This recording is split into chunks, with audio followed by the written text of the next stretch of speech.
Well, good morning, and thank you, Chairman Plaskett, for calling this hearing today. I'm excited for our subcommittee to come together for the first official hearing of this Congress. And Chair Plaskett, I look forward to developing a fruitful relationship with you as we serve this subcommittee and the very important role its jurisdiction, especially in the areas of biotechnology, research, and extension, plays in the current landscape of the American farm economy, particularly in regard to the sustainability of the industry, the profitability of our producers, and the stability of our national food supply. And to the members of this subcommittee, I thank you for committing to serve on this panel. I value your leadership and expertise and look forward to serving alongside each of you. I find today's topic to be of particular importance. We're nearing the end of an indiscriminate pandemic that impacted every corner of our lives. The witnesses before us have an opportunity and an important story to tell.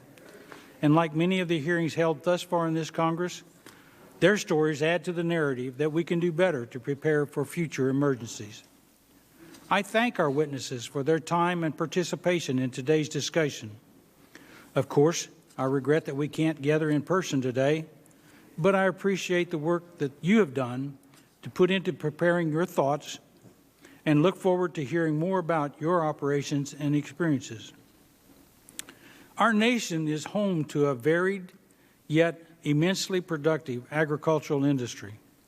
On one hand, we have a group of developed, larger farms that play a most critical role in the stability of our food supply chain. Operations leverage the efficiencies gained by economies of scale to provide our nation the cheapest, safest, and most abundant food supply chain the world has ever known. They bolster national security and stabilize agricultural markets. On the other hand, we have a group of smaller producers. Often they're passionately serving niche markets or in the beginning phases of their operations, working to build markets and equity.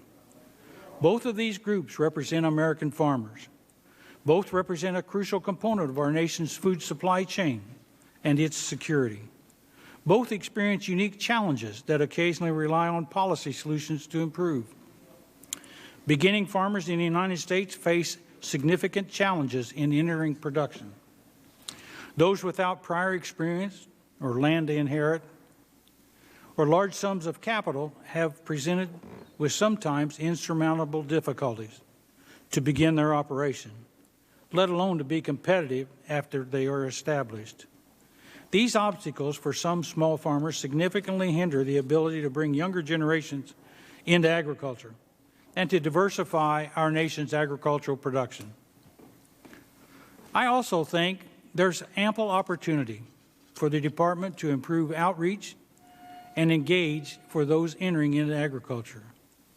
Through today's discussion, I look forward to hearing more about these producers and how they overcame their myriad of various challenges, including those set on or aggravated by the COVID-19 pandemic.